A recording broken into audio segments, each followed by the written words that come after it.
সালে দুই জায়ের ঝগড়া। এই ছোট, আমার না আজকে মাথাটা প্রচুর ধরেছে রে। এক কাপ চা আর একটু টোস্ট করে আনিস, খিদেও পেয়েছে। কি? আমি খাবার বানাবো? তোমার তো সবসময়ই শরীর খারাপ দিদি ভাই, আর তাই বলে তুমি অর্ডার করবে সব সময়? এটা তো হতে পারে না, তাই না? এবার একটু হাত পা নেড়ে নিজেরটা নিজে করে খেতে শেখো। সবসময় অর্ডার করলে হবে? এটা তুই কি বলছিস ছোট?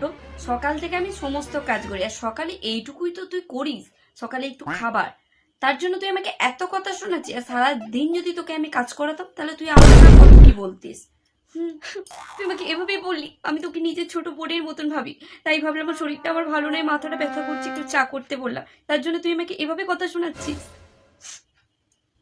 তোকে আমি নিজের ছোট বোনের মতন ভেবে কোনো কাজ করতে দিই না। আর এই জন্যই বলে যে পর কখনো আপন হয় না, নিজের বোন হয় না। আমি ভুল করেছি। তুমি নিজের ছোট বোন পাবো? থাক দিদি, তোমাকে আর লোক হাসাতে হবে না, শুনলে আমার কেমন হাসি পায়।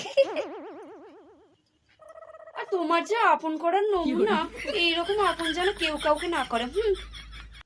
ঝটপট করে লাইক, কমেন্ট, শেয়ার, সাবস্ক্রাইব করে দাও।